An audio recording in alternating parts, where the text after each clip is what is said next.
Hello, and welcome to my first stream here. I saw a couple people in chat. Feel free to say howdy in there.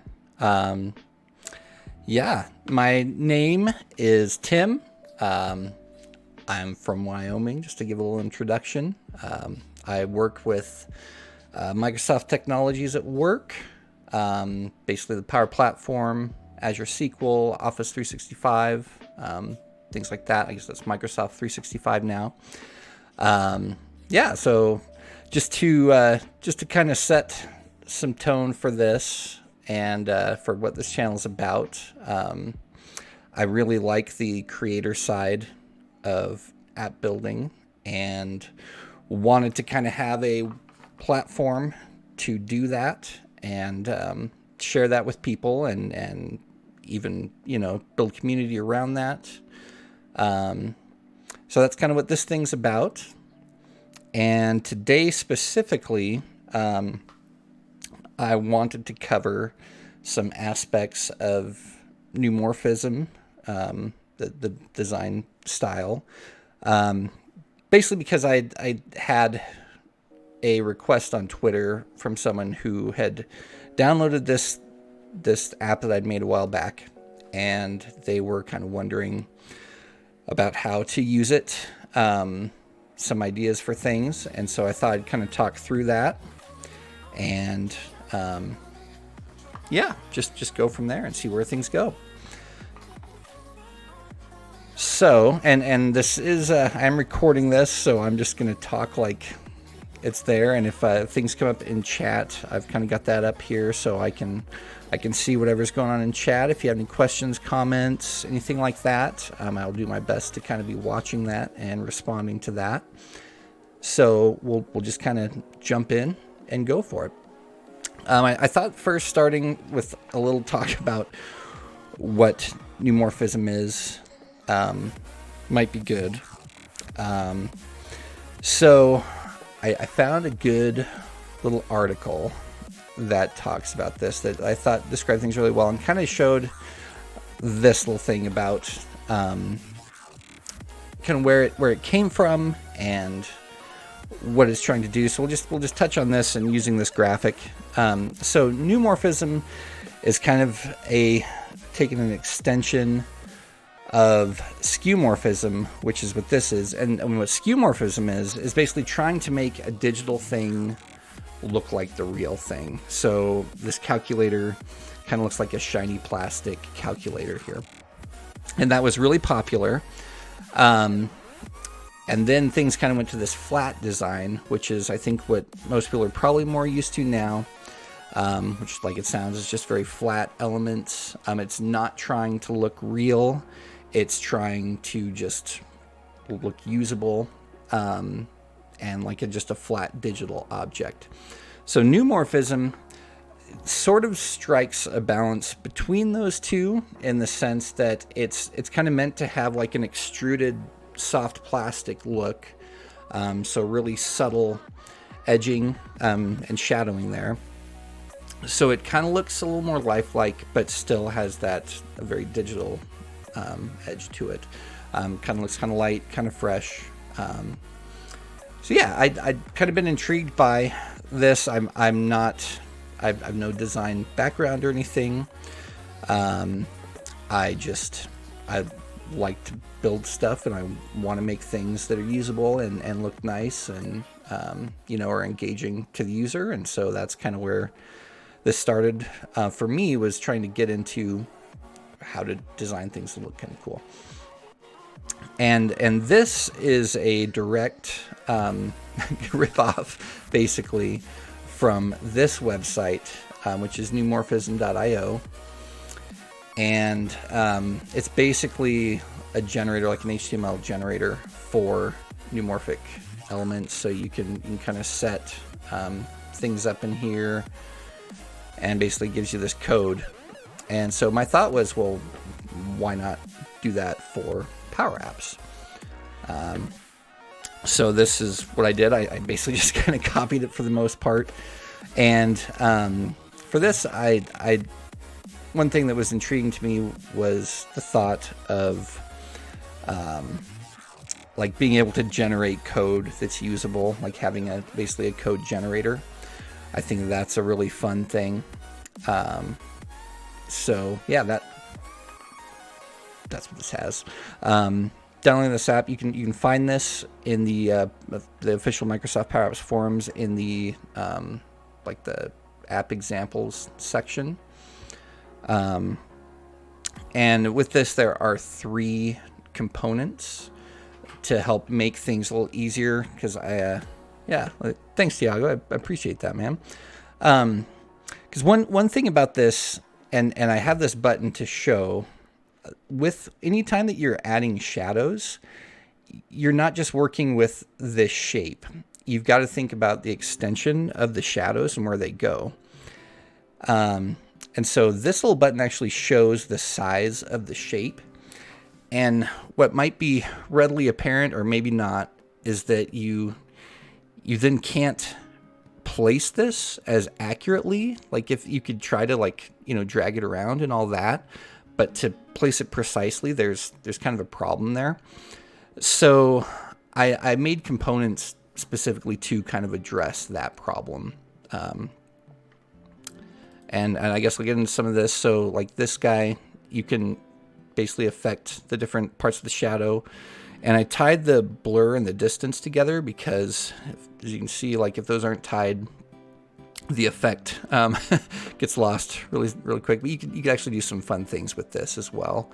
It doesn't have to just be what it is. It just can be a fun design thing. And then the intensity can go up and down. And then you can also kind of have a concave look, so it's like dipped in, or a convex look, which is rounded out, or a pressed one, which is basically just like an in cut. And this is one of my favorite because it just has a very dramatic look to it. So that's kind of fun. And basically I made a component that three components that do this. And the three components, there's one that does this with hex colors. There's one that does it with RGB, just for preference, because some people like to work with one or the other more. And then I made one that's transparent.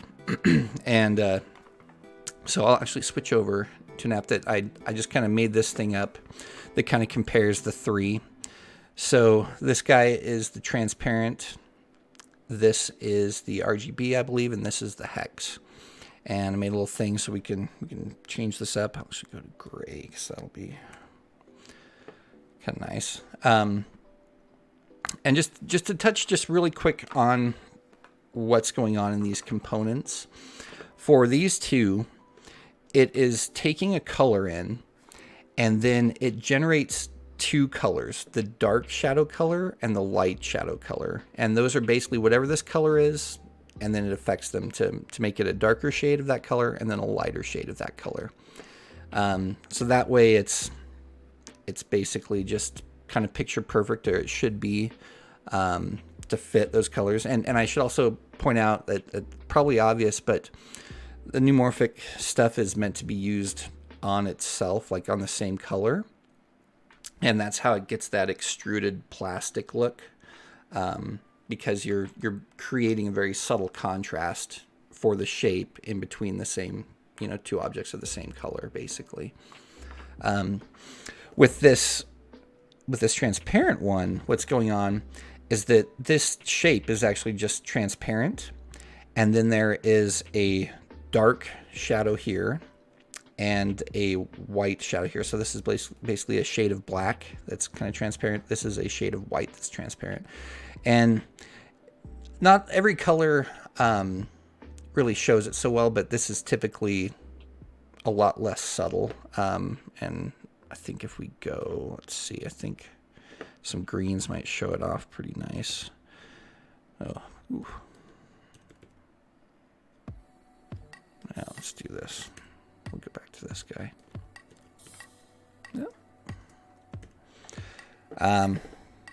Yeah, it's maybe not as subtle as I thought. And I forget how I tuned this, but I might have toned this down a little bit for this. I don't remember what I did in this app, but yeah, you'll probably find that this one is a lot harsher. So with these components, there is a way, and you know what, I should have, let's see, let me do this real quick. I'm going to open up, I'll do this, I'll edit this guy. I'll bring this guy over here. Just so to have a thing where I can kind of mess with these directly. I realized I just opened these not in the editor, but in the play mode. But there's a way to control where these shapes go, and that is done. And let me actually do this. We'll just drop one in. So, and let's go hex guy. And bring this to the front.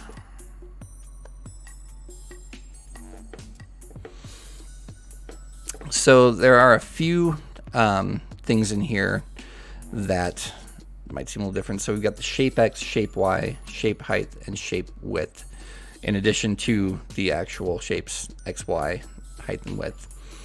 And basically the size ones are pre-configured in the component. So it's got this little mess of stuff here that what this does is it basically looks at what the shadow is and it sizes the entire shape accordingly so that the shadow doesn't get cut off. Because if this box is too small, the shadow will exceed the boundaries of that, and so it'll just basically be chopped right there. So that's dynamically calculated. The X and the Y, I couldn't really get this to dynamically be put in, and so maybe that's something I just wasn't getting.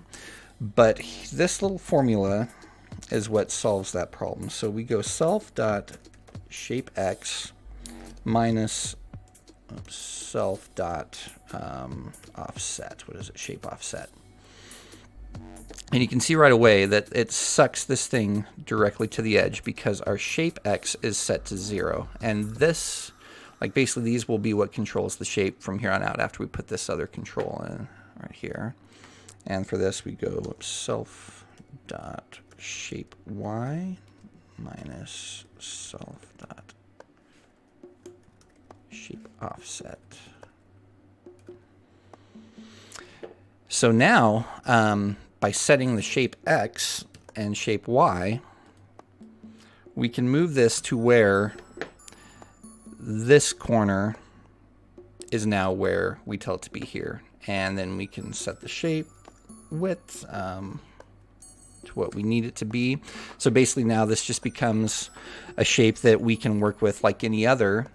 And the fact that these shadows are, you know, these large bounded things, it doesn't matter anymore. That's kind of abstracted out. So we can put that in precisely. So that's kind of a walkthrough of this component, or these components. So let me delete this guy here. So how's everything going there? Tiago, I saw you pop up in chat, and I think I saw Odev was in there. You guys doing all right?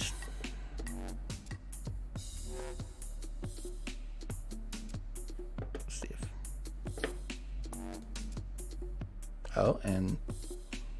Odev's not in there actually. And hello to old Papa Scott and Lurks. Welcome. Feel free to say howdy in the chat. So yeah, I'll get rid of this guy here. And I thought what might be kind of fun is to just show some ideas that I thought were kind of fun for putting into apps as far as like these neumorphic designs go, and show off a few that I found that I'd like to maybe create. How's it going, old Papa Scott? Hiya. So we'll jump right in here to these. And I should say, kind of the cobbler's kids have the worst shoes thing. I've not actually implemented any of these designs into production apps yet. And part of that is that the design system that I kind of set up at the place I work, I need to kind of fit these in. So we'll see how that goes. But this is kind of untested for me. But that's good to hear, man. I'm glad you're good. So here's a few things. One thing I think is kind of fascinating and fun to make are these raised up borders. It just gives a pretty cool new look. And the way that this is done is fairly simple. Basically just took two of those neumorphic components and set one as the guide, and that would be like the outer edge one. And then tie the other one into that. And here's how kind of I did that. So this shape 9, or the Neumorph 9, is the guide one, and basically just setting it to be offset by 2 pixels on the X and Y, and setting the height and depth to be 4 less. So basically, yeah, it's just offset by 2 on each side. So you basically get a boundary or a border of 2, and we can, you know, adjust that to be thicker or smaller by simply changing this.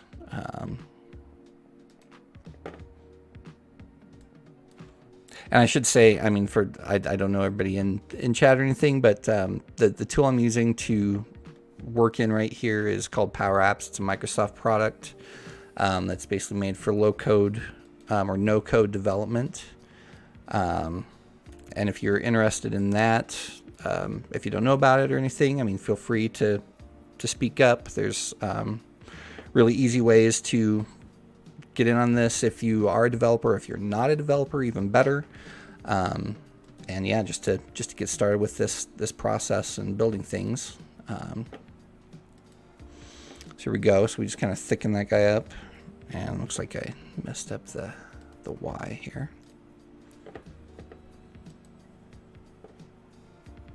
At least it looks a little messed up to me. What's going on here?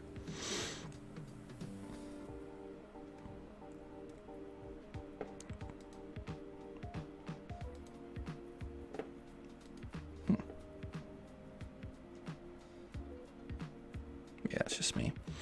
Yeah, so we can thicken that thing up. Oh, and one thing I should say.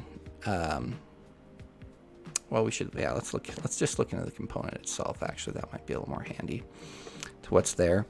So I primarily use the hex items. I use hex colors all the time, and that is basically because of how Power Apps handles color. With hex, you can basically you can use that as a text string, whereas with RGB, you basically have to have 3 or 4 numbers. I mean, depending on if you want to set the alpha channel, which is the opacity, but you'd have to have 3 different numbers for the red, green, and blue channels. And I don't want to have to deal with that, so I just do everything in hex, so I can just store one value and apply it. So just a little side note on that with the color stuff. But so yeah, so I'm using hex stuff and just referencing the background color that's here. And in this particular app, I just got it set here. What I typically do with apps I make and stuff is that I will have a color table. And at work, it's all stored server side, because I want to be able to adjust those things. And I also make palettes that can be chosen by the user, so they have color options and whatnot. But you can do this however you want, really. If it's just a label or if it's a table that you store, that's right in the app. But all this stuff will kind of be moving dynamically. So all those shadows are calculated in the component itself. So yeah, I'm gonna set this guy back. This is kind of bothering me just a little bit with that edges there.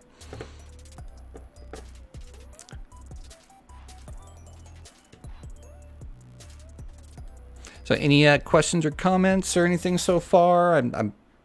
Yeah, is this going all right for you guys?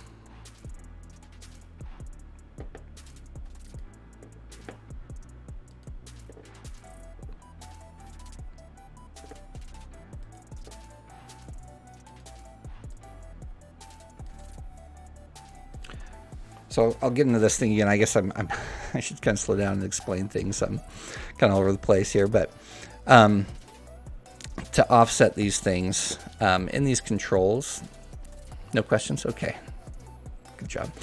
Thanks, man. So there's a few different controls here. There's the shape type, and I'll go into this guy to show these off. So the first shape type, and that comes from here, is just the flat. The second is that concave, convex, and then pressed. So by changing these values here in 1 through 4, it changes that type. And to get this kind of like fence look, we basically have the outer one that is the flat shape, and then the inner one, which is the dug in shape. And so that's what provides the inner shadow, and then the spacing provides the border edge, like how thick it is. And then the last thing is the lighting. And there's basically 4 directions that I put in here. I think I might maybe redo it and add 8 because just corner lighting, it might not be what you want. It might be more interesting to have like a top down, or, you might want to add different elements. But here's examples of how that goes. It's basically just lighting from the corners. And so with this kind of fenced in guy, you just want to make sure that the light directions are the same, so the light looks consistent, so that makes sense to your brain. So for that, I simply just reference the light direction value from the other one. So no matter what you set in this one, it just copies that. So if we go here, let's set that.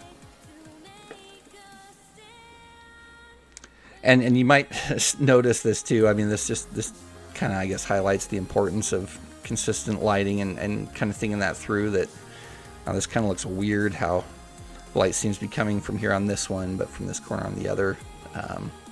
Just good kind of thing to think about, I think, just to kind of imagine that it's a real thing and that you've got a light somewhere that's shining on it. But so we'll dig into a couple of these other ones. Now, this guy is obviously a riff on this, where it's a search box that has this nice thick edge. And within this thing, I did something that was, I thought, kind of fun. And if I change this around, you'll be able to tell this, that I set up a color generator in here that takes the first color and finds the complementary color. So it's kind of like all the things that this color is not. And it should provide a pretty high contrast. Theoretically, I think the highest contrast level, just automatically. This one kind of looks like a Joker theme right here, so we'll go to something else. But so that's kind of how those colors are happening. And if you download this app, there are objects in here that calculate that, so you could dig in and find that if you'd like. Or if you guys want, we could dig into that here as well and talk through that. There's just a little bit of math and number type, what's the words, like basically switching from a decimal to a hexadecimal, or from a hexadecimal to a decimal. So your number base there, just converting those. Now for this guy, we've got those two neumorphic elements, the outer one, the inner one. Then there's this little icon, of course, and then a search bar. But I had to do something else, and this, I don't know, this is kind of an interesting consideration, I think. If we grab this guy, you can see I have 2 text inputs here. What the UIQ? Oh, UI. Oh, yeah. Hey, yeah. Thanks, man. Yeah. Hopefully these are things that will be easier to make. So the reason that I have 2 text inputs is because you can't actually in Power Apps change. That's Oscar. Hey, Oscar. Yeah. Okay. I thought that was you. Yeah. That's awesome, man. Thanks for stopping by. I appreciate you being here. So the preview text for a text input box, you can't actually change the color. It's just a set gray. And I didn't like that because depending on the color, especially when you're using, a very set color design, that text won't always show up so well. So I had to put in another text box that basically checks the actual text input that you're using. Yeah, good deal, man. And if it's blank, then have that search, and then the text color for that is controlled. And if something is put into the search box, then it goes blank and disappears. So yeah, if we do that, and that was kind of a design thing just to try and adapt that gray so it's usable all the time. And I did that by basically using a slightly transparent version of whatever the text color is that's going on there. So for instance, if we do something where that text can be white, you'll see that switches up. And back to the Joker theme here. So that's kind of a fun little text box. It's not too bad. I mean, we're getting a little heavy on components here, and I think this is one of the tough parts of these things, is that rather than just having a text input that would be maybe like 1 or 2 items, we're now using 5 to do this. And we could make a component of this and make it just 1, which would probably be the preferable thing to do. But it's still, it gets a little heavy. And that's definitely one of the downsides of these design heavy things, and probably one reason why they're not super popular, I would think. It's a lot more to build and a lot more to do. Again, that's one reason why I'm trying to componentize a lot of things, so that if you do want that look, maybe we could, as a community, build stuff that gets that look together. So it's easier to use. So that's that guy. Another thing that I thought would be kind of fun to make is like a login. And this isn't something I think that's really widely done in Power Apps like this type of thing, just because usually the model is that this is a business app that's licensed to the users, and so on your device it knows that you're you, and so when you open that app, you're authenticated, you're there. This I kind of been thinking about different scenarios though with having common devices, and part of the reason for that, just to talk through our kind of the scenario where I work, we do have users that don't have smartphones. Like the business I work for is primarily a service. Well, it is just a service industry. It's an energy-based company that's like doing service on oil and gas wells, basically. And so most of our employees are field users. We do license all of them with the field, like the frontline license. And so they do have access to it, but not all of them have smartphones, and not all of them have computers. And so, for instances where they maybe are at the office and it's a person that doesn't want a smartphone, or maybe they left it or something, I wanted to have ways for them to be able to do things. So that explains kind of thing behind this long story longer. Short story long, maybe. But this is using kind of the same idea behind this guy, but instead of having that fenced in kind of look, it's just using this this inset version. And I kind of like the way that looks. It's kind of that nice little indentation, and same thing with the text, so that when you put stuff in, that other thing disappears. And this is of course using the password text, which is just a setting on the text box, but or the text input. And then so this is where things kind of get a little bit fun, and something that I think is kind of cool, not only with like the neumorphic stuff, but just with using shadows in general, is that you can create pushable buttons and animations within there. And so if we click on this, you'll see that this guy depresses, or it has the appearance of depressing. This is a pretty simple trick for the most part. So basically there is a timer that when this button is clicked, there are a couple of variables that are set, and it tells it, okay, this is the state that it's in, and starts the timer. And then when the timer is done, it sets another state and kind of just resets things.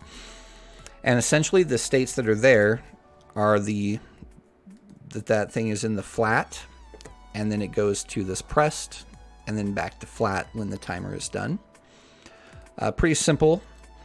But one thing that I kind of noticed is that if you just do that, it's not as convincing because the text and this icon don't appear to change. So I actually made a little thing to where, based on those states, the text will actually get a little bit smaller. And the same with the image, where the image basically, what we're doing is the, what's that property called? I'm blanking out. The padding, geez, yeah, is basically changing. So we take a look at that.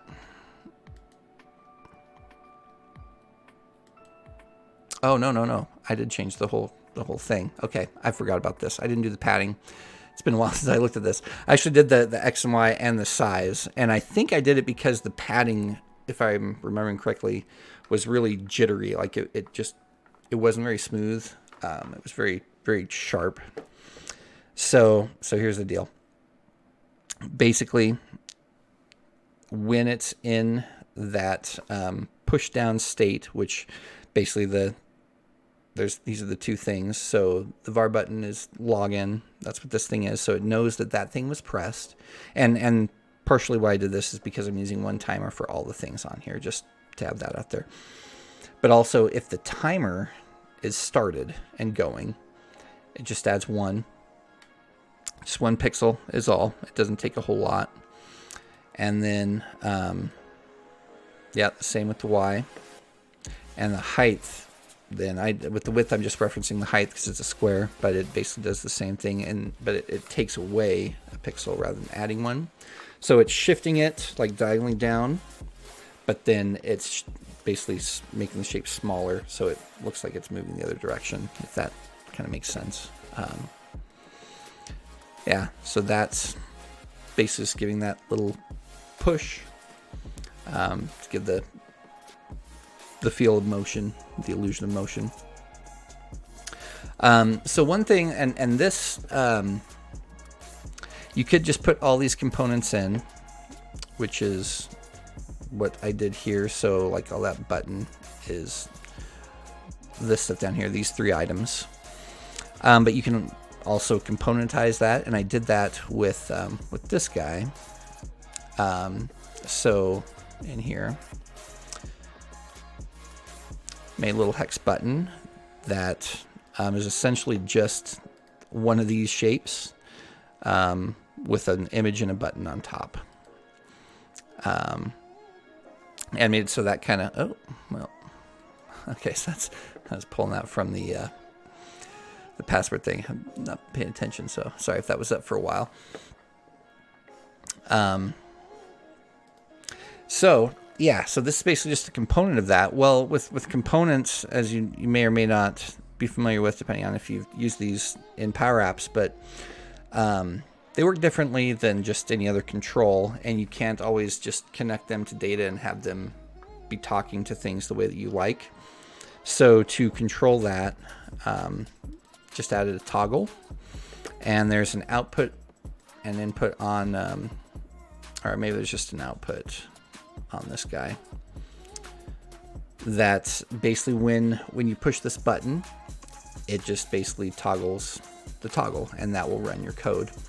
And to show that off, kind of how that works with this guy, I just made this little coffee button, and there's a text thing that counts how many times it's pressed, and then this reset button to get rid of it. But just to kind of demonstrate that you can make these components that interact and do the things, and they can do them really well. It just takes another item, which again, with the added complexity argument, it's more stuff.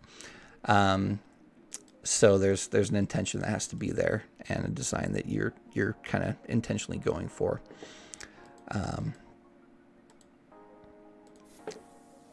And just to kind of show, it's just referencing this button trigger from this object. And let's see.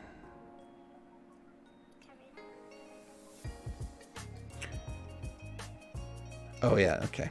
So I'm looking the wrong place in here for that.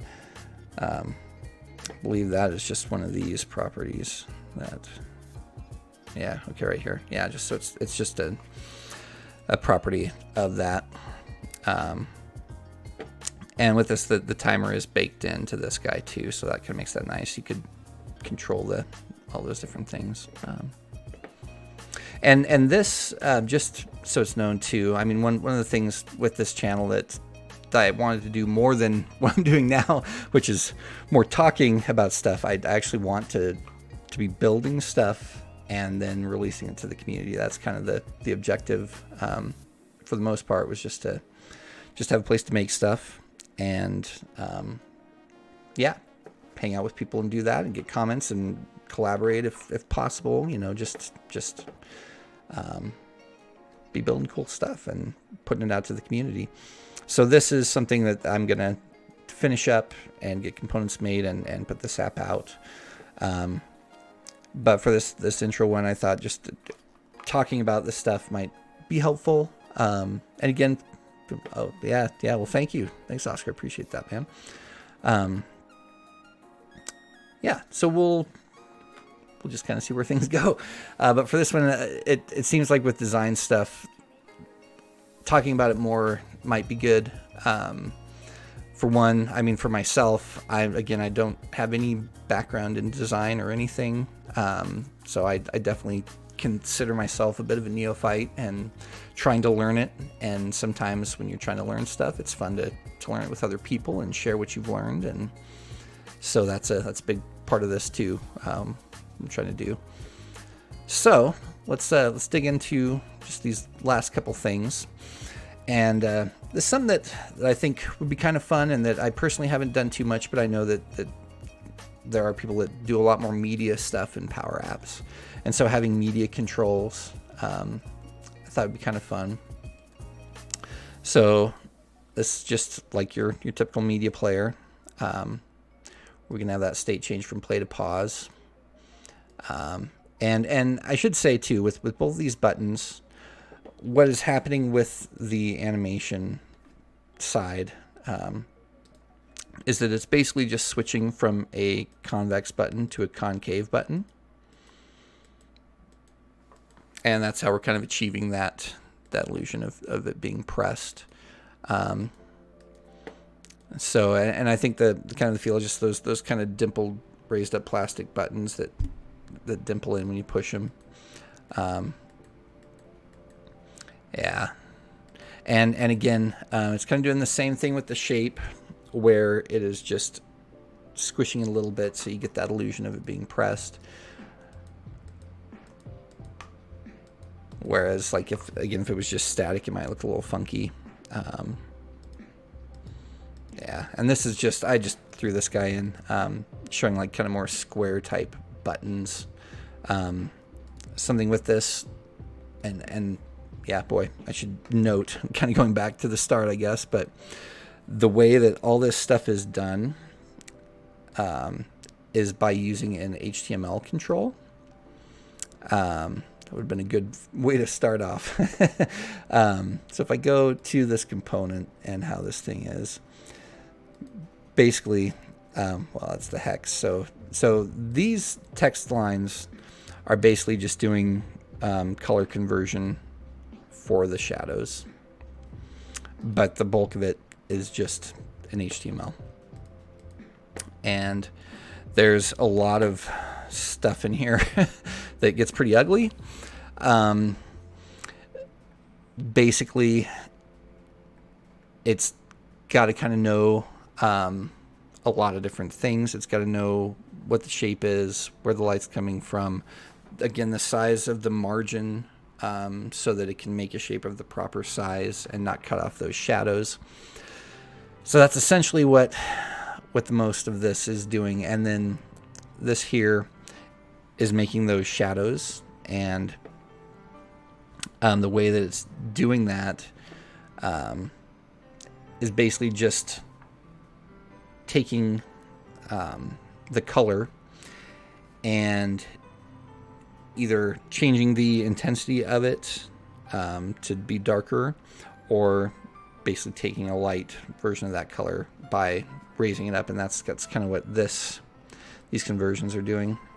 So it's basically making it 7% brighter of the same shade, and it's making it 10% darker. So if that makes sense, like that's all we're really doing is taking that same color and converting it, and these guys are just helping with that. So I'll show this ugly bit off, but this is basically just converting part of the hex color, and this is the red channel from the hex color, and creating the RGB color so that you can do some math on it, because it's hexadecimal math would be hard, and so that's what's returning here is the RGB, like the decimal based version of that. Yeah, and so yeah, that's the thing. It's just basically an HTML box essentially that you're doing this stuff on. So we can affect the corners, and so I can go back in here and do that, but we can make any kind of shape that we want based on that. So the corner radius is the thing. And if we want just a subtle one, if we want no corner radius at all, let me do this. We'll zoom in a bit to make that a little more apparent. So that's just with just a rectangle. If we want it to be like a more circular or like an oval type, we would basically want to set it to half the height. So if we go here, we go self.shape height and divide by 2. I mean, you can just do the shape height, I guess, because it doesn't really matter. It's just overdoing it. It can't curve anymore, but divided by 2 will get you that rounded shape. So if we want a pill kind of shape, we make this 50. And yeah, so we can affect that. It's pretty easy with HTML. There is just a property in there that controls that. And to make it simple, we just had one that controls them all. You can denote each one individually. I didn't quite see the merit in that really for this, so we just kind of, yeah, I did it that way. So yeah, so those are kind of some ideas that I have had, and I just found from this article actually found this guy, which was kind of fun, and some items that I would like to recreate. Yeah, thanks, Oscar. And I think all of these are doable in Power Apps. The button thing, that's kind of shown. That's totally doable. Checkboxes might be a little more involved. I think that you would, yeah, you'd kind of have to think about how that was done, given that there are the checkboxes in Power Apps already. I don't know. It's kind of getting heavy on the design side here if you go too far with this, but things like this, totally doable. And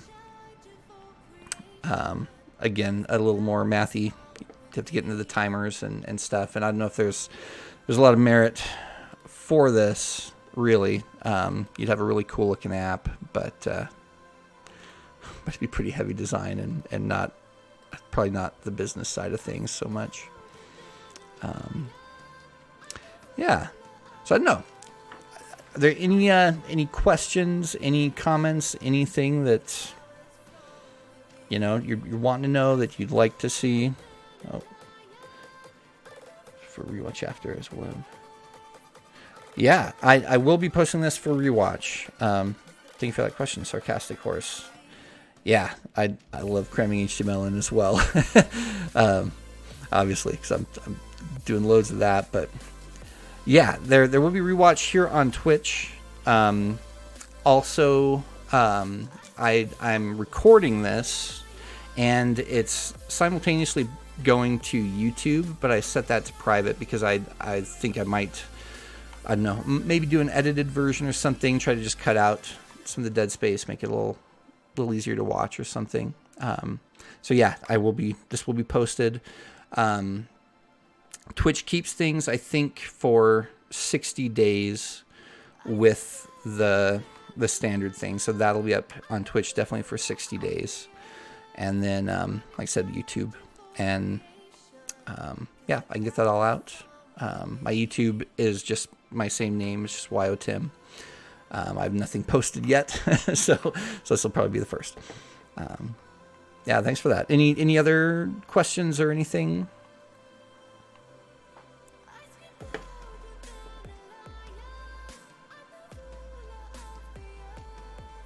Awesome. Yeah. Glad to hear, Oscar. That's good, man. Yeah. So, well, I guess the next thing then that I thought might be fun and challenging, we'll kind of see, is to maybe try and build a couple things real quick. And something that I thought, oh, well, thank you, old Papa Scott. I appreciate that, man. Or woman. I guess I shouldn't say man. I'm not trying to assume your gender. So I'm from Wyoming, so everybody's guy and man here. I don't know. That's sort of how we speak a little bit. But yeah, I just thought building some of these things might be fun and a little bit of a challenge to do live. I've not really done live building. When I make stuff, it's usually me down here in my basement, just building away or at work. So thought a good challenge would actually be to try this guy right here. So what we will need for that, and one thing I need to remember, is that with animating things, you typically don't want to use like a linear scale. So when you set a timer, you don't want just to basically, like if you were to graph the animation versus time, you don't want it just to be like that, because our eyes and our brains really pick up very constant linear things because they're not natural. And so you'd want to add a little bit of math trick in there to make it look a little more natural. And I'm doing this on the fly, so excuse me here. I'm not sure if I have anything. This is my personal tenant that I just kind of mess around with stuff on. I don't know if I have anything that I've really done any animation with here. Okay.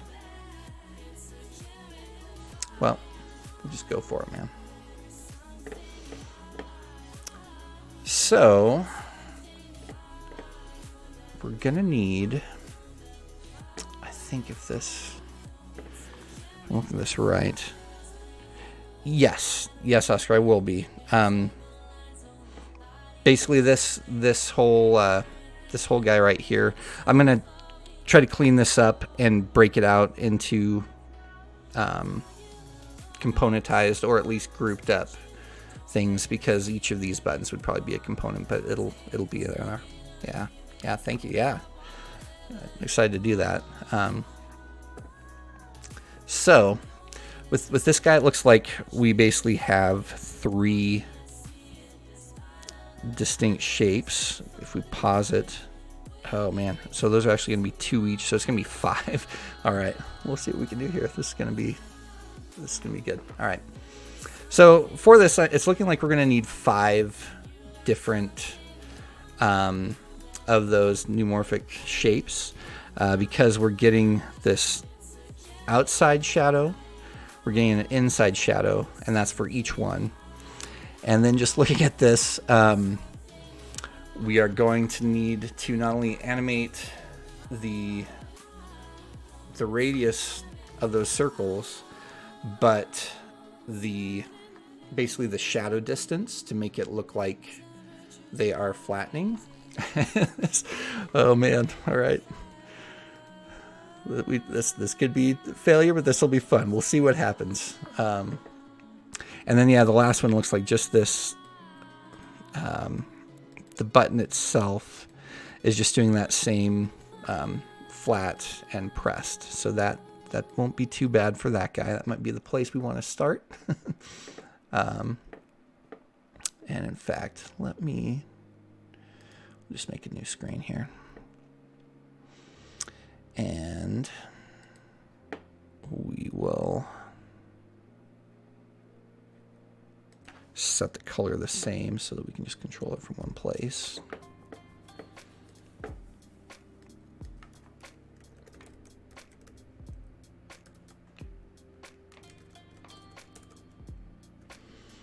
All right, and so we will get, gonna do this button. And again, we gotta tell it to use color. And we'll just do, let me see, is that a parent one? Can I do that? Oops. Yeah. Oh no, I can't. Yeah, I can't convert the stuff. Never mind.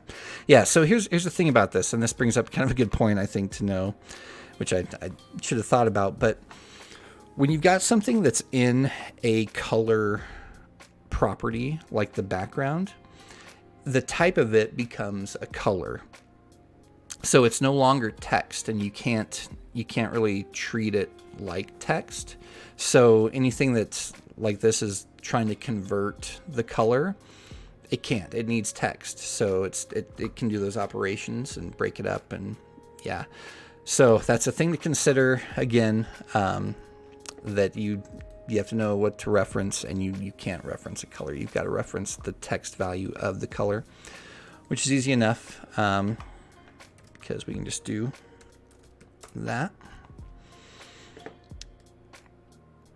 And I won't worry too much about the placement of this thing. We're just going to kind of center this guy, and we do want this to be round. So I'm going to, rather than dynamically setting this stuff, we're just going to set it, and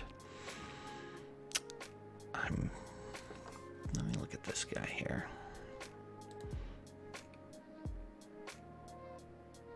So we definitely want a pretty small shadow on here, and I'm not going to worry about the play and pause button so much. Just more this other stuff. So we're going to decrease the shadow distance by quite a bit, and don't need as much blur. And so to talk about this really quick, the shadow distance is just what you would think. It's basically the amount of pixels that the shadow extends out. The blur is basically the length in pixels that it is then blurring that shadow out and kind of scattering that out. The intensity is basically a percentage of the color. So basically like setting opacity level. That's a good way to think about that. So if you set this to 100, then it's full on, like those full colors. And then the lower we set that, the more subtle it gets.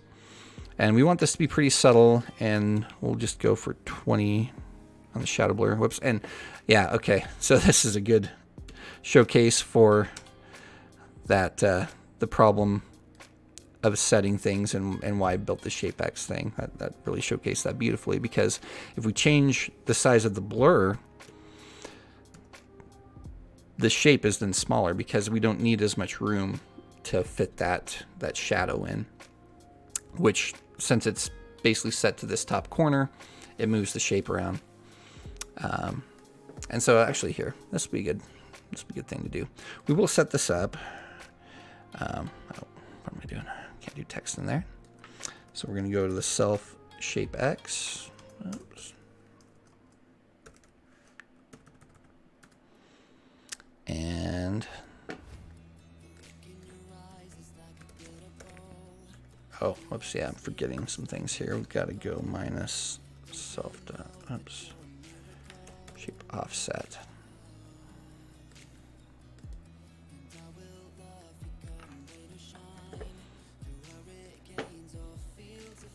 All right. And then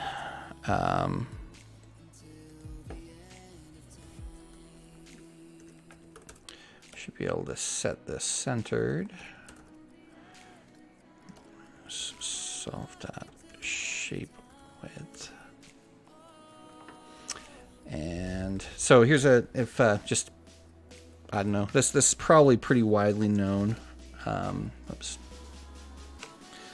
But, oh wow, I can type, I promise. An easy way to center things is basically you take the difference of the bigger shape and the shape that you're doing and divide that by 2. That's a handy thing. I use it all the time. And what that does is that makes it to where it's actually really easy to change the centering. You don't have to worry about changing the size of the shape or anything unless you get it bigger than the other shape. I think that would probably have an effect. But if you did know that tip, it's a good one. So we will do this here. And we will set this to the height. All right, so this is nicely centered now. And again, just show this off regardless of what we change here. That thing will stay centered. And we will make that a little smaller so we can get those waves thrown out. And even though it doesn't matter, I gotta be type A about that. I just like things to be set. Okay, so we are definitely going to need, I'm going to collapse this, so it's a little annoying to have that, a timer. And we're going to need, again, 4 more of those shapes. So, get the timer.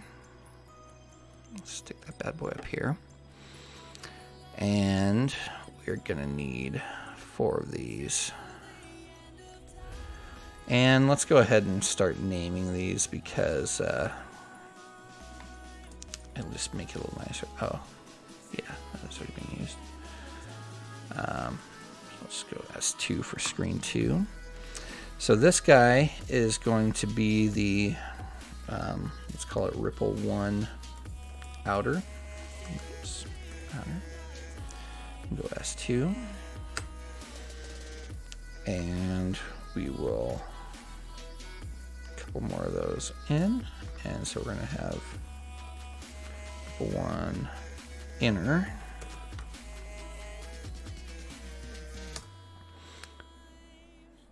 Hey, well, thank you for stopping by, Sarcastic Horse. Appreciate it, man. And hopefully we'll catch you next time. We'll do the same thing with this.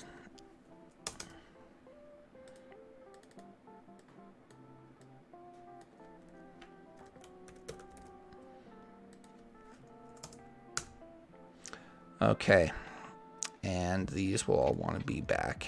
So a funny thing that might have noticed about components is that they don't always behave the same. So you can't always use the reordering stuff up here. I usually do stuff up here for reordering because with this you have to do it so many times.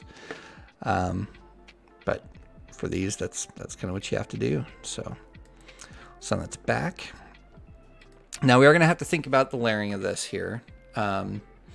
That we want the inner to be on top of the outer, because that is going to matter. So both of these are in the wrong spot, and we need to bring these forward. Okay. And I am gonna, oh, whoops. Yep, okay. Put these all in the wrong place here.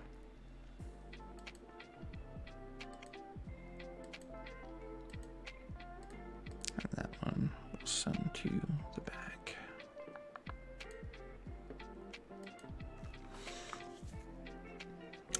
And just thinking about this, actually,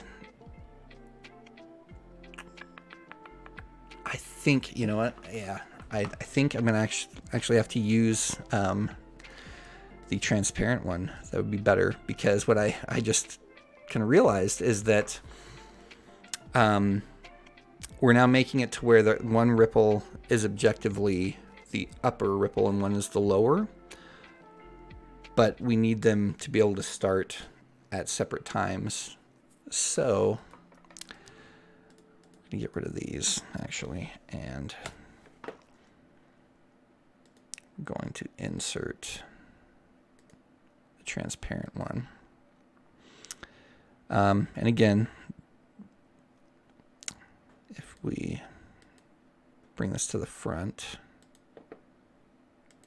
this won't change anything because this is transparent. Now you can kind of see that a little with the shadow now going over that one, but that's how this guy works. It's just the inner shape is totally transparent. So this should be perfect for this case here that we're using it for.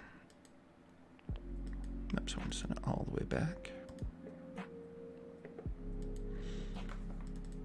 And in fact, I'll maybe just start with one. I think that might be easier. And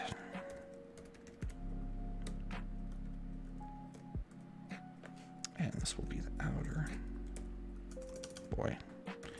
If you notice, it's really hard to type when you feel like people are watching. Do that at work too. Like if someone's looking over my shoulder, the typing just, it's much harder. Okay. So what we're doing with this guy then is basically going to start at the same size as this button. And then the size is going to grow, and the intensity of the shadow is going to decrease. And this is actually kind of showing pretty well the thing I was trying to talk about with the comparison, showing that this sometimes comes off a lot lighter. I guess purple would be the color to show that in, but compared to this shadow, you can see that is kind of more washed out looking, has a pink hue to it, as opposed to having like more a purple and white, like a light purple color to it. And that again is because this is just white. It's not calculating a color, it's just putting a white over there. But in this control, what we can do then is we can adjust the gradient intensity and the shadow intensity. So I wonder if bumping that down a bit in this case might be a little better. Let's see if this probably doesn't matter too much, but we'll try to get a little more. So maybe if I get this guy up again. Well,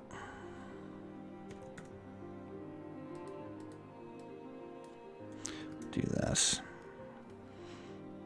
That's all right. I think this is pretty good. So here's the deal. we're gonna need to animate the X and Y, the height and the width. I guess we could just do one if we set. So let's do this to make this easier. Is that we will set this to self.shape height.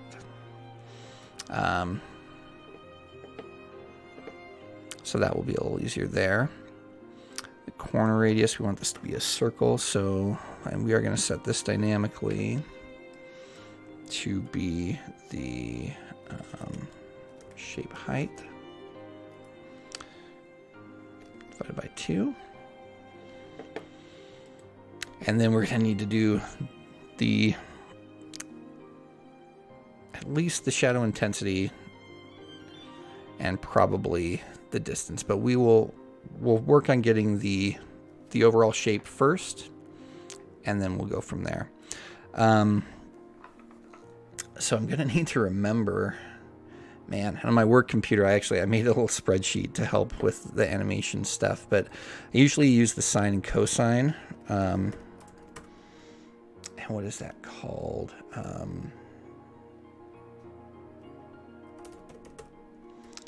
timing. Let's see. Oh, easing functions. Okay, that's the thing I couldn't think of. All right, so we'll just go here and see if they've got the thing I'm looking for that I can't quite remember. Oh, cool. Okay, yeah, that's a good, pretty good example. And that is, yeah, the easing is the process I was talking about that kind of helps your brain feel a little more natural about things. So we're not going to use a cubic. I just want like a basic sine. Well, cosine. All right, well, let's do this. Go.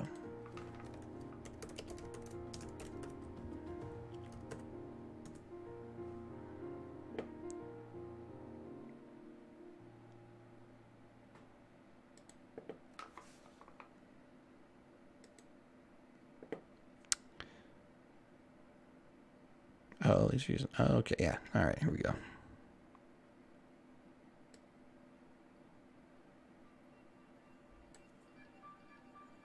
Okay.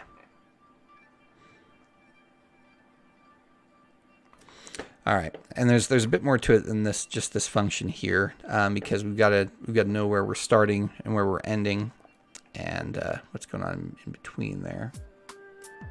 Oh wait, oh, I pulled that in a different window. You guys aren't seeing that, I'm sure. Sorry about that. Let me do this in here. Still getting used to this thing. First stream. So here's where I went. And here's this. And so there are actually better things that, let's see, that will tell how it relates.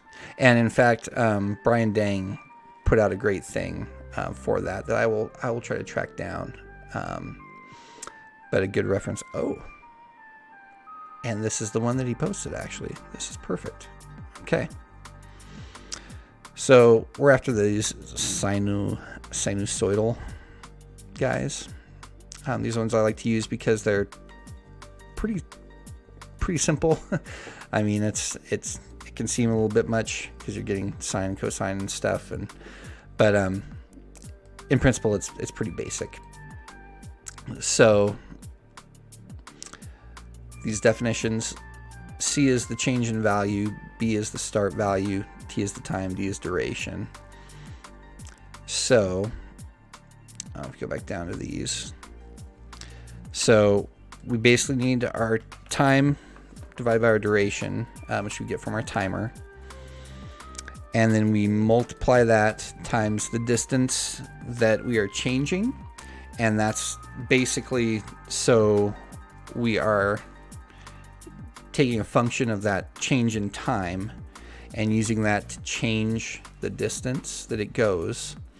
And we're controlling that from a starting point. And with this animation, we're not going to have to worry about going back and forth. Like with most things, you would, if like say it's a pop out thing, you would have to control for the fact that it's popping out, and then control for the fact that it has to go back. So you're basically doubling this. But with this guy, it's just a constant thing that it goes out to a certain point and then it resets.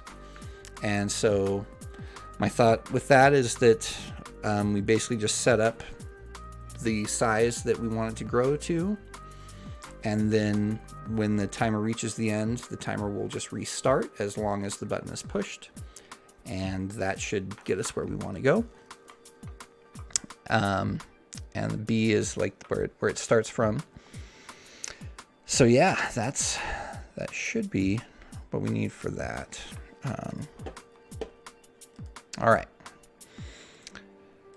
So this might take me a sec because it seems like I have to relearn this every time. But we want to set these for sure. That go self shape x minus self dot shape offset.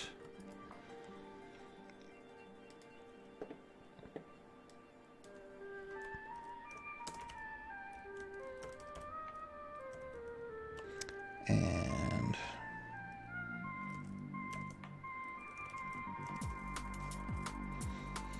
Okay. All right, so here's where we're going to get mathy about this. So we want the starting x and y to be the same as this shape. So that's simple enough. We then need that to, basically we want that to change with respect to time. And then we need our size, like the height, to kind of be a function of that change. So what would be the best way to do this? Well, for one thing, we will start by setting this up here so that it's going to be, oops, that's shape X. And I guess I could be doing it this way as well. That might be faster. And shape Y. So that's our starting value. Now we need to,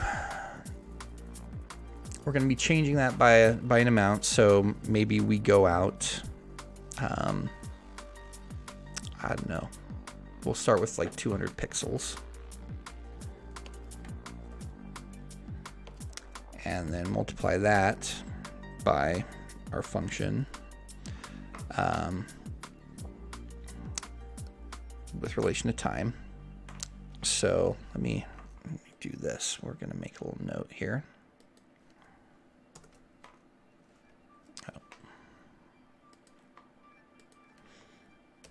Oh, this formula. Oh, no, I already, yeah.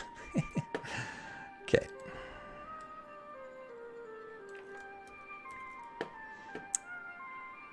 Put this note in here. Tell me to remember this formula. Okay, so we're rearranging this a little bit. So this is our B. This is our C. And then we want to take the sine. Oops. And then we need our timer 2 dot, what is it? No, duration is the, oh, is it just the text? No, it's not. Elapsed, that's what it is, right? Or value, that's right. Boy, I think I never use this stuff.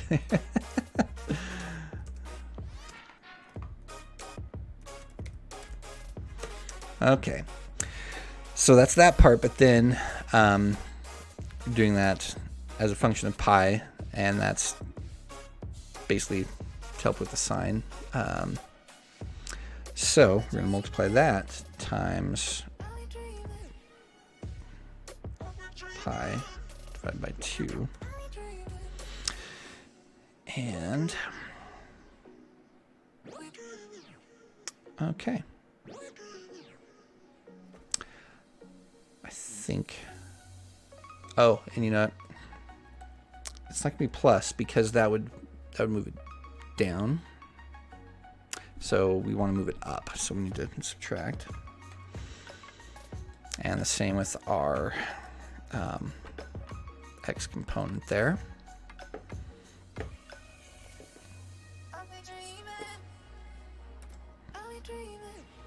Okay, so for this guy, we're going to do, let's see, well, let's try to get a sense.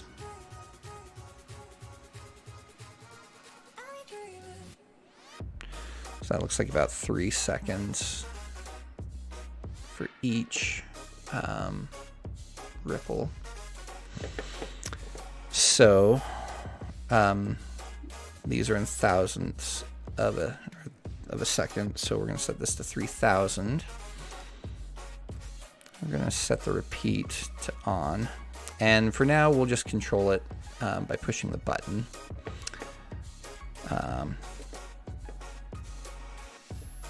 Let's check real quick here. Oh, and hello to everyone. So I've not really been checking the chat here, but welcome to everyone that's come. I haven't been looking, so thanks for being here. First stream, and yeah, we're discussing some neumorphic things in Power Apps here, and right now we are trying to recreate this little ripple effect right here. And again, feel free to say hi in chat. Definitely trying to keep an eye on that while I'm doing stuff. But I'd love to be chatting with you here. So what we'll do, we'll not worry about, the height and width yet. Let's see how we did with animating this guy. Okay, cool. So we got that. And that will just repeat. So this doesn't look like much now, but this is what's going to get us there. And you can kind of tell that how the sinusoidal animation works versus linear. And then in fact, why don't we just do that? So if we just had it be linear, oops, boy, my mic's a little bit in the way of the keyboard here, so I'm having to lean over. Basically, we would just take it in relation to time divided by the duration. Now let's see what that looks like.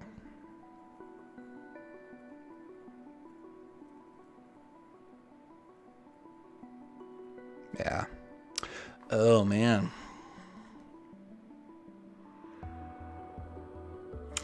So I just realized that I'm going to have to kind of adjust, I think, for maybe the difference in X and Y here. Because I noticed that it's hitting a top X or top Y height, and then it's moving back in the X direction. Okay, well, we'll see how that goes. But hopefully this kind of shows how the linear, it's a little more noticeable because it just moves at that constant rate. So we'll go back to this guy. Excuse me there. And we'll kind of see that it kind of speeds up at first, slows down a bit, and then really slows down. And that other site that we had, let me go back here with those. It was this guy. Yeah, this kind of does show that pretty well. And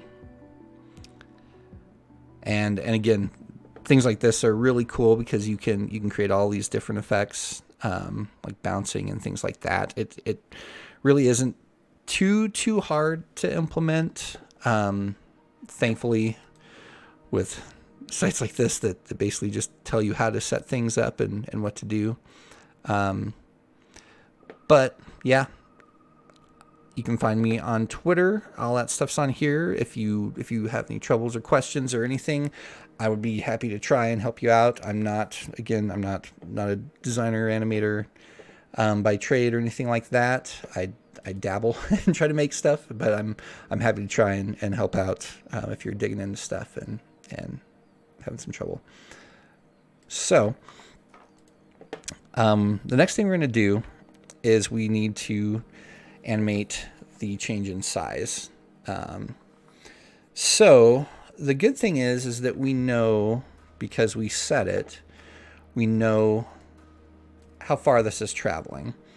So we also know then that we need to grow it by that same amount in both directions, essentially. So I think we need to double that, basically, right? To keep up with that rate. And so what I'm actually going to do, just to give a little more control over this, is we're going to make a variable for the distance that it travels. So we need go in here. So we're going to make this a number. And we'll just do this just So we have it. So this is the travel distance. Whoops. And, oh, whoops, what am I doing here? Not watching. Let's make that the hint text, and we're going to default this. And just do that 200 again. So now we will just plug this guy in as a variable, and we're going to wrap it in a value. Don't always really have to, because it's a number, and sometimes Power Apps knows that, but there are some times that it doesn't for different things. So I just, as a habit, I just always wrap numbers in value. So, oh, hey, Oscar. Awesome. Hey, thanks, man. Thanks for being here. Have a good Halloween. Have fun, man. We'll catch you next time. All right, so what we want to do then is we've got this height, so we're going to reference that as our starting point.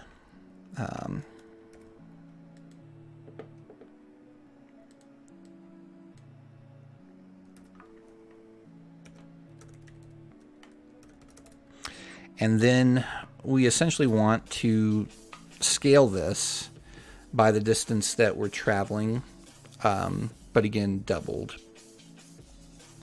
And I don't think we don't want to scale it at a linear rate either, because again, what we would see, and we could do this and see if I'm right about this, but is that it will travel at a certain distance going up this way, but then the size will balloon differently. So basically the bottom right will start to billow out before the top right does. I'm thinking is what would happen. But let's try it. Well, in fact, so what I'm going to do is I'm going to just steal this from here. But instead of removing 200, and we'll just set this. Oh yeah, well, it's bringing up a good point that I did not set this variable here. So any place I'm referencing that 200, that'll stay fixed if we change this. So I'm glad I caught that. So over here, we want to reference that, but we want to scale it by 2.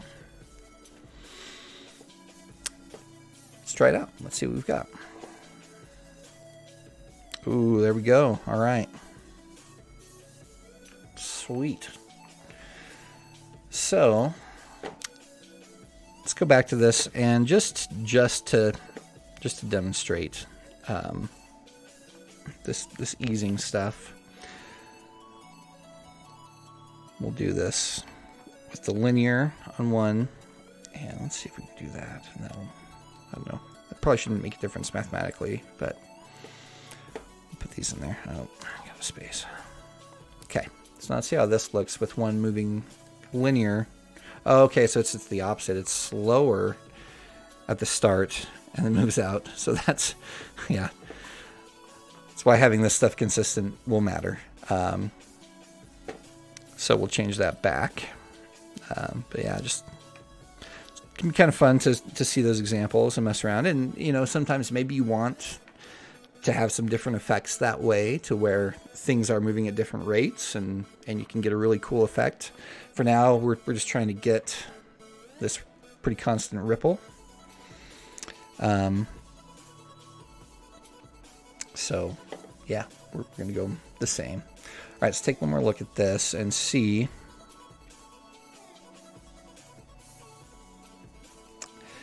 So that seems fast to me. So we might not have the right easing equation. I usually use the sinusoidal for stuff that's like I said, pop outs and things like that. We might want to find a better one, but for now we'll just leave this. That's just a rate, so we don't need to worry about that. The next thing we're going to do is we're going to try to make this shadow decrease as it goes out. And I want to think about that, because the effect again is that there is a raised up ring that is a certain height, and then as it goes out, it's flattening down. So I don't know. Let's mess around. Let's see what we get. So if we just leave all things the same, and maybe we just scale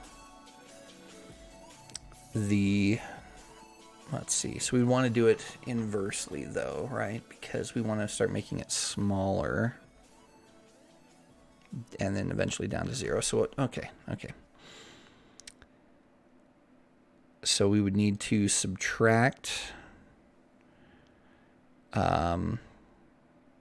Okay, yeah, I'm thinking about this right. Sorry, I'm not saying it, but what we want to do is we want to subtract the value that we're scaling from the actual value. So with this might look a little weird, but we're going to repeat. Oops. We're going to repeat this, and we are going to put this in parentheses, even though I think mathematically that won't change it. But so here's the thought, is that as the timer goes up, this number is going to get bigger, and so that means that it's going to start at 0 and then go up to 20 basically, and we're going to be subtracting that from 20, so we should see the shadow distance basically start to decrease. See if we did it right. We'll test this out.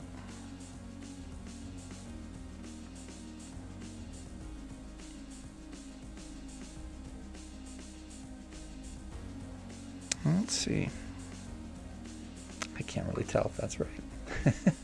All right, well, we'll see. What I'll do is I'll put it, I'm actually going to do this on the intensity, because that, oh, I put it on the wrong thing. That's okay. Or did I? Did I put it on? No, I did put it on the thing. Okay, no, I'm not seeing what I'm doing here. So we'll do, so let's put this on the intensity. And so we'll set these to the same values that are in there, our initials. Oh, can't do that yet. Okay, yeah, all right. So that seems to kind of be working basically. It's pulsing out and then disappearing. Okay, cool. Well, we're making progress here. So maybe we'll just leave this like this for now, and let's work on getting the inner ring part. And again, any questions, any clarifications, anything, feel free to bump into chat there. I'm very happy to answer anything or try to explain what's going on or anything. So yeah, feel free. All right. So we'll copy this, and we're going to move him to the bottom.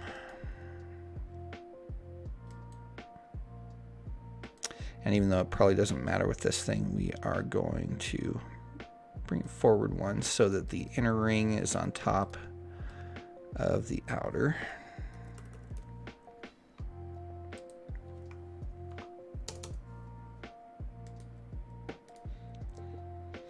Okay, so now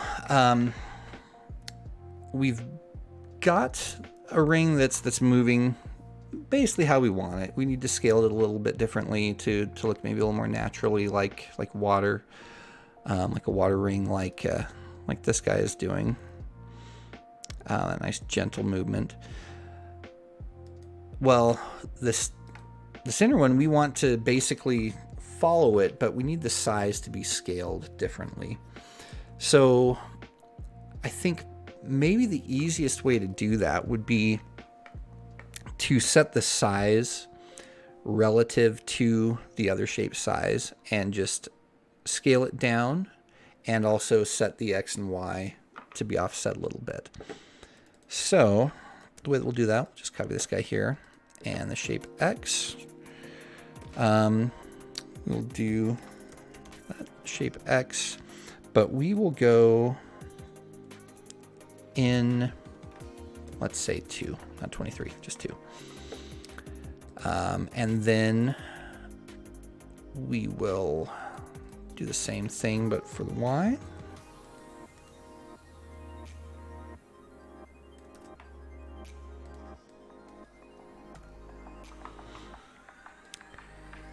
And then for the height, we want it to be the shape height,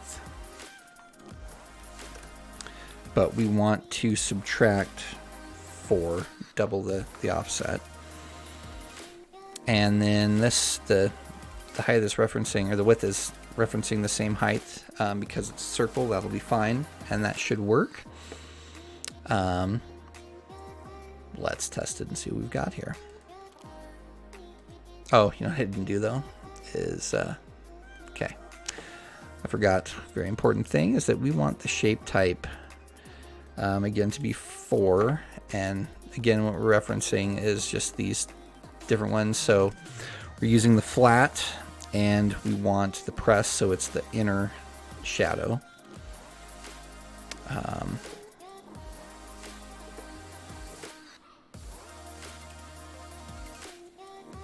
Oh, well, that's not at all what we're going for.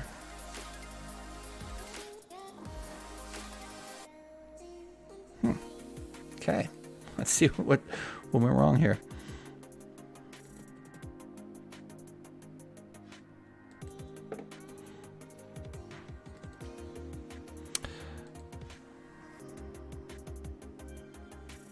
Oh, it's that guy. That's no.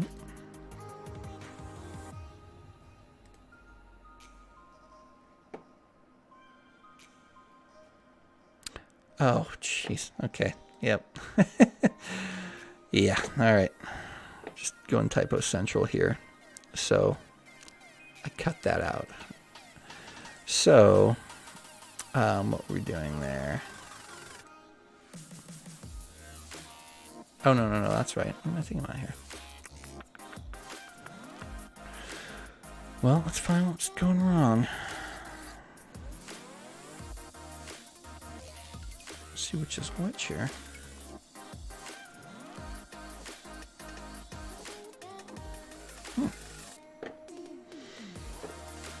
Color me perplexed. Well, let's set the visible to off.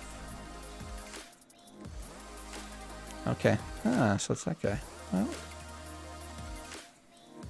I'll figure this out yet here. So that should be all correct.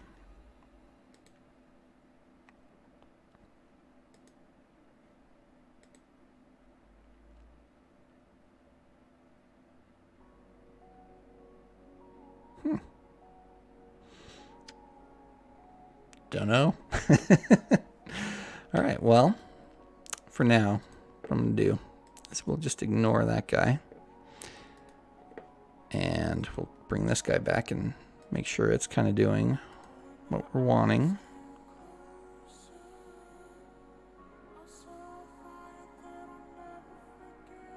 That's looking good.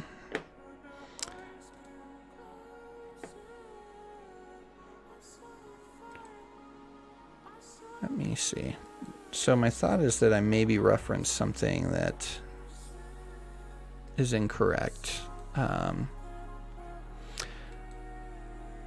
Because it's this scaling that's looking problematic.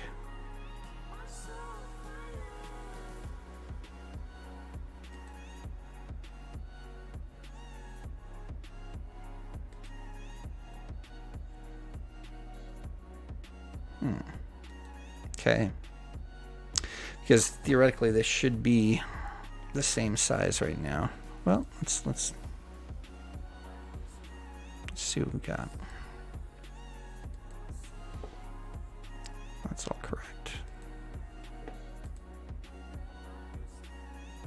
Well, I'm going to do is, let's take that out.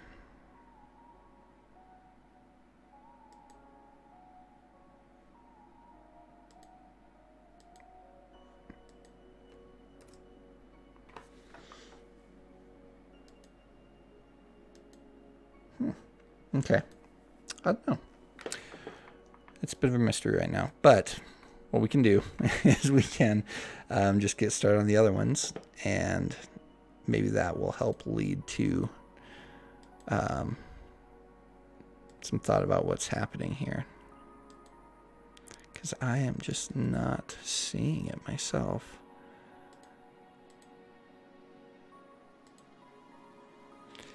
And it could be something with the self reference too.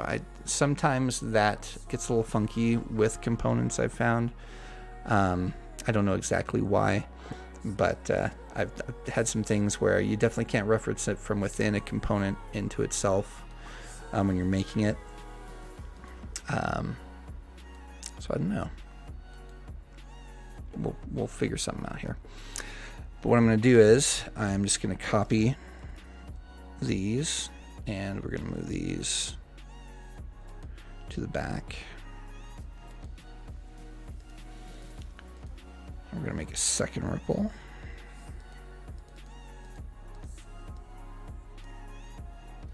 So the thing that just in, I don't know, an initial thought, I guess, on this is that it might need to have a second timer because, well, I don't know, I guess it depends. With this thing, it is constantly moving one or the other, and so we might need a way to control when the offset is happening, or just a function on that time that lets it know that it needs to start a little later but continue the same duration. So we'll need to figure that out. So for now, let's see if that's doing that same thing. It definitely is. Well, we're just going to pretend like some stuff will work. And what's that? Oh, that's interesting. Okay. Where's that guy showing up? Okay. Well, let's do something here now. That shape went back to where it should be. So let's just see. No, it's still not. Interesting. All right. No matter. We're going to see what this guy is doing.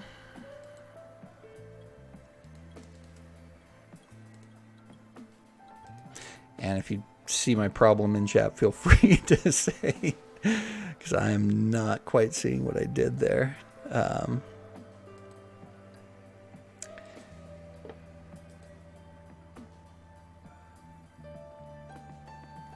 So one thing I can kind of see, though, is that, yeah, why?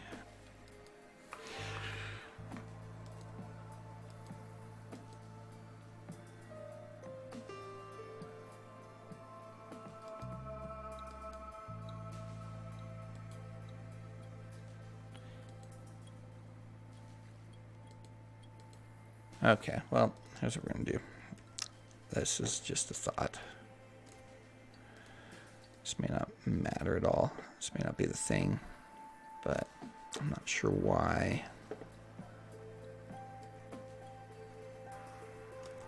So X and Y are way up there. And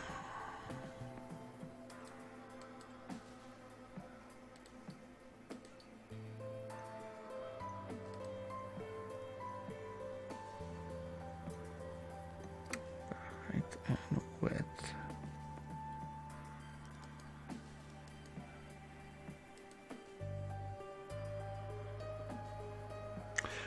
Oh, okay. So there must be something with the function of this, like how this is being calculated, that's messing with things.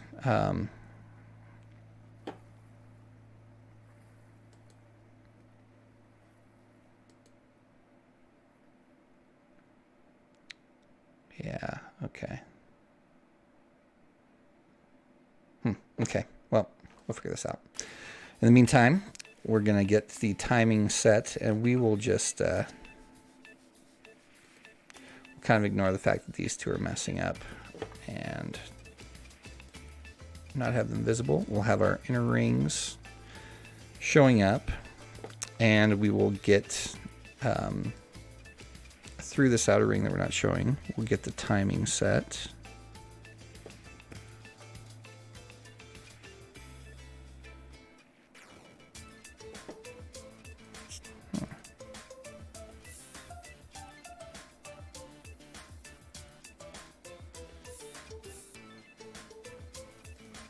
Okay. We'll get the timing set for how we're going to offset these. So, if we are looking at this guy, and we've got this function of time,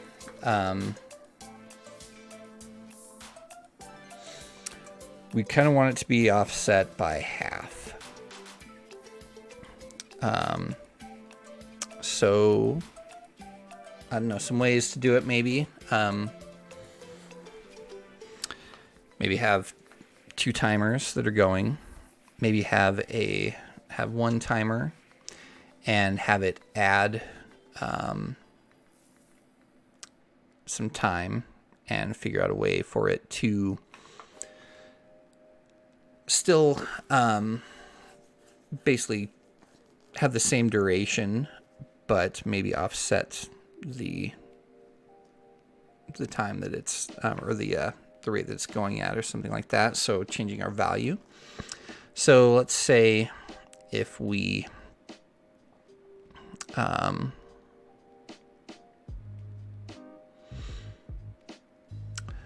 okay.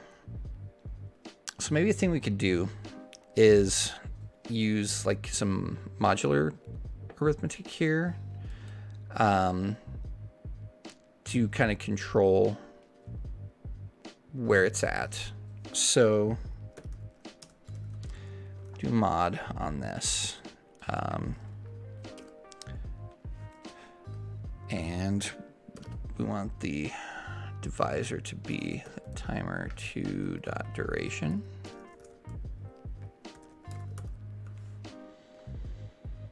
And so if we offset this by half of the duration, so let's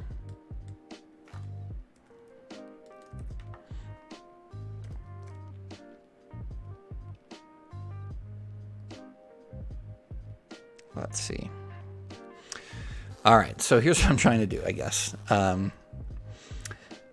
With using the modulus here, what that does basically is it kind of calculates a remainder based on a number and its divisor. So it kind of gives you what's left. And if you think about a clock, and so we've got a good example of this. So there are 60 seconds in a minute, and we've got this second hand spinning around.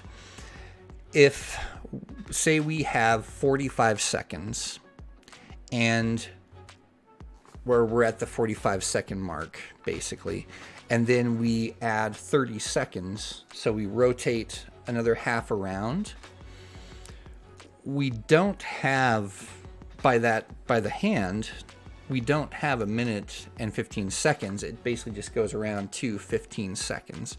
And that's kind of a good example of what the modulus does, is it's basically like doing that. So when you pass the whole unit, then it just gives you what's left, if that makes sense. If that's a good way to explain that. So what I'm trying to do is essentially, like, if we're talking about this with the time, we want one to start on 30 seconds, And then as it goes around, we want it to know where it is. So we're just adding 30 seconds onto that and then letting the timer go. And the modulus should basically keep us where we want to be by giving us what's left. So I don't know. I hope that's a good description of that. So assuming that my stuff is correct in here, I'm going to copy this and go to the Y.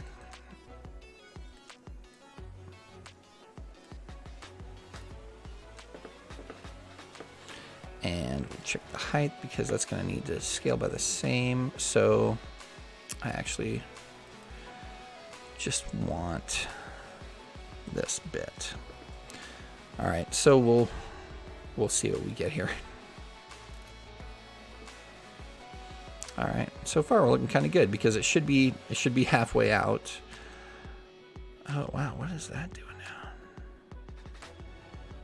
We are getting all sorts of funky here.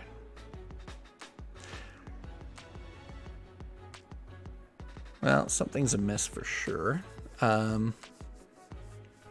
It's starting in the right place, and yeah, I didn't set up the shadow properties correctly. That's obvious, but it's getting really funky. And this, I think, could be just a function of doing a bunch of HTML stuff in Power Apps. It doesn't always seem to like it, and things can get a little weird. So it could be that. It could be that I'm messing some stuff up and I am not seeing what I'm messing up. We'll figure that out. I will be retooling a bit of this off camera and before we release an item.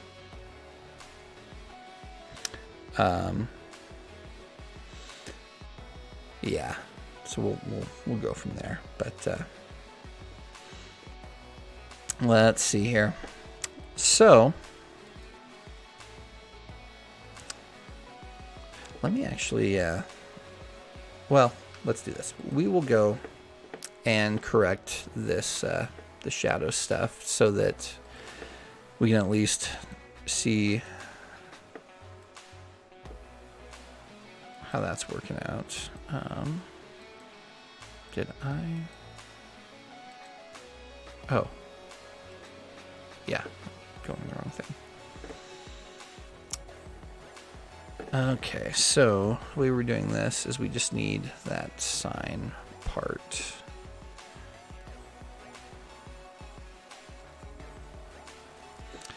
And we're almost correct on that. Again, because we can tell by the starting point that that part's at least going kind of correct. The rest is getting a little funky.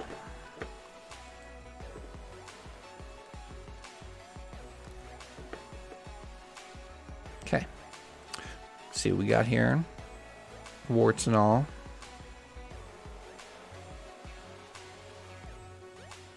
Man, that's weird.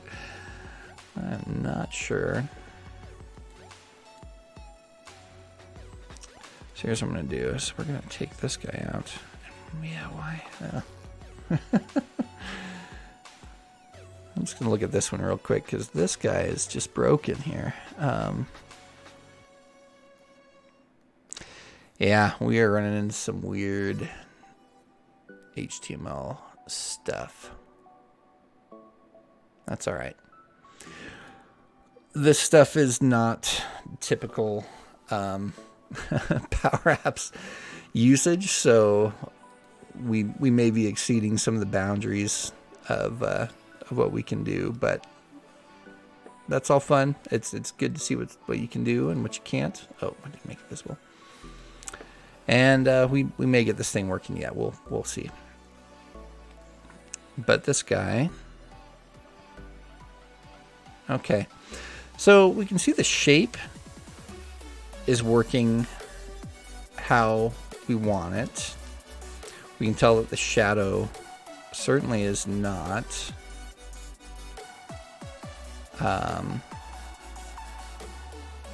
So let's look at that real quick and see what the shadow's doing. I would think, oh yeah, okay. So, I think that because I didn't, okay, this is all me. I just copied it in the outer one that's not visible and not on the shadow properties of the one that is visible. So it will be moving at the same rate as the original. That's solidly me.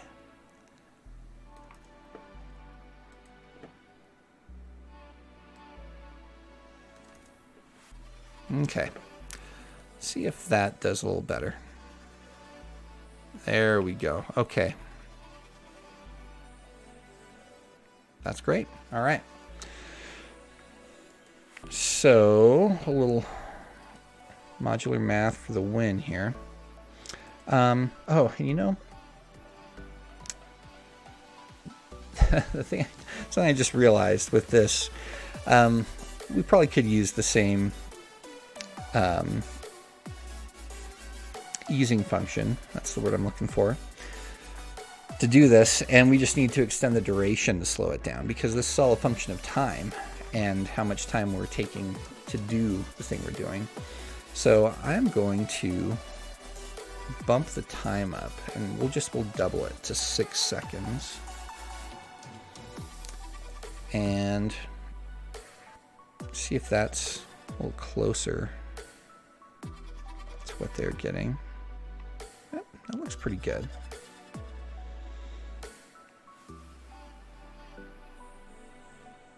Okay. Yeah, I kind of like that speed.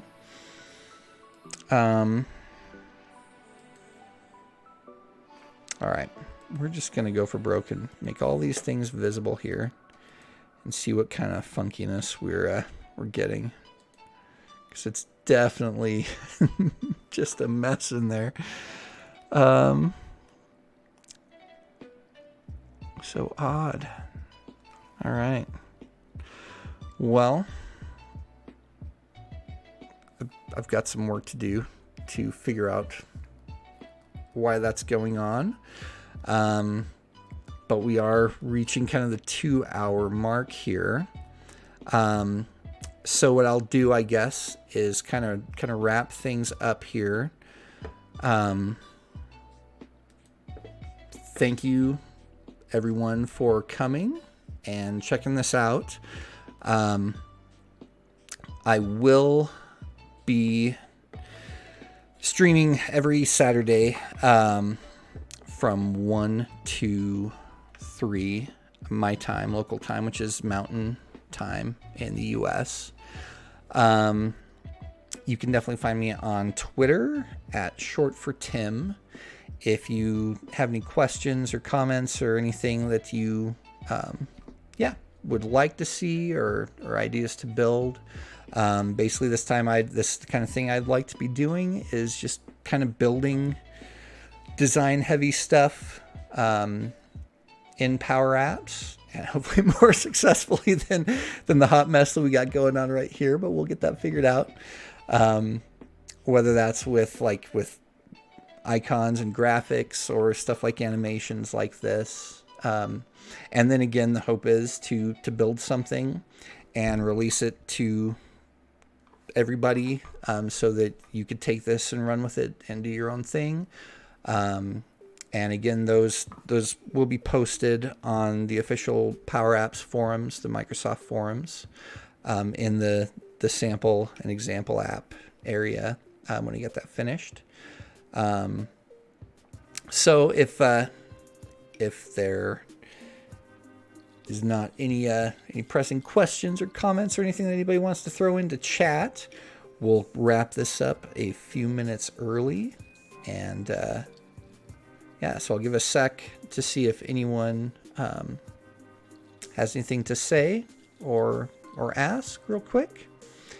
And a little plug again, this thing that a lot of these items were based on. This is in the example apps. Last I saw, it was one of the featured ones. It should be up at the top.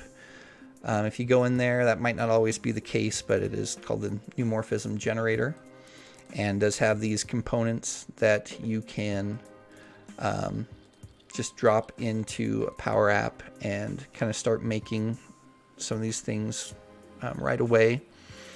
And I'll be working on this guy and getting some of these components really fleshed out and released so that they can hopefully just be a drag and drop experience and go from there. But if no one has any questions or comments, I will put a bow on this and wrap it up. Thank you again for coming. I hope to see you next week. And next week will probably be a little bit different. Actually, I just remembered this, that I'm actually going to be doing a gaming stream for Extra Life, and I'm not sure about the time that I'll be doing that.